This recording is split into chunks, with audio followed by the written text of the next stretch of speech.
guys, in today's video we're going to be looking at 15 pricing tips for freelancers. This is going to help you if you're a new freelancer, but it could also help you if you have had some nervousness or issues with pricing in the past. So we're going to jump straight into it. The first tip is to know that pricing is hard. Pricing is a journey, it's not easy for anybody, and it's a bit more like a marathon rather than a sprint.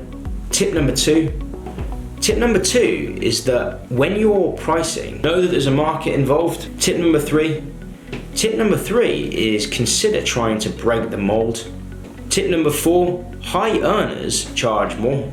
Tip number five, be the best and always improve. Tip number six, map out your goals and the skills that you're gonna need. Tip number seven, keep to a range. Tip number eight, if you're new to freelancing, price competitively. Tip number 9, make sure to balance time with price. After all, time we can never get back. Tip number 10 is try to create passive income.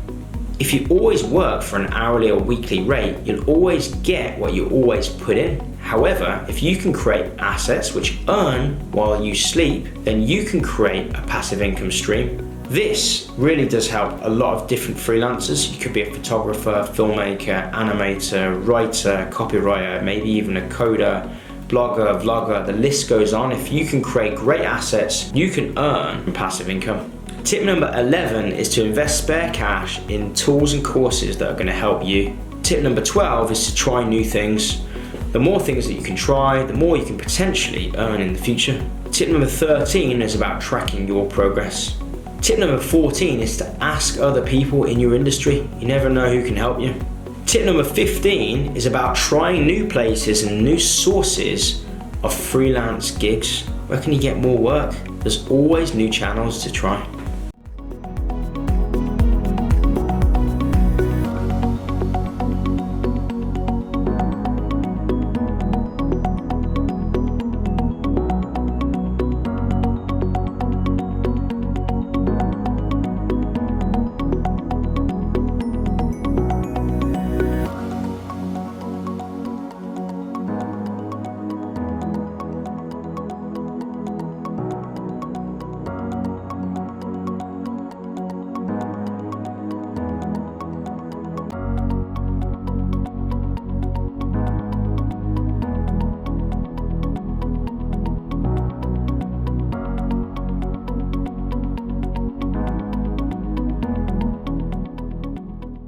So there we go guys, that's the top 15 tips on freelancer pricing. This isn't my only video on this, so make sure to subscribe to my freelance pricing playlist where I've got tons of other helpful videos and tutorials on how you can improve your freelancer pricing. Make sure to like and subscribe, and I'll see you guys in the next video. Make sure you check out my other videos for tips, tricks and hacks, as well as other pros and cons.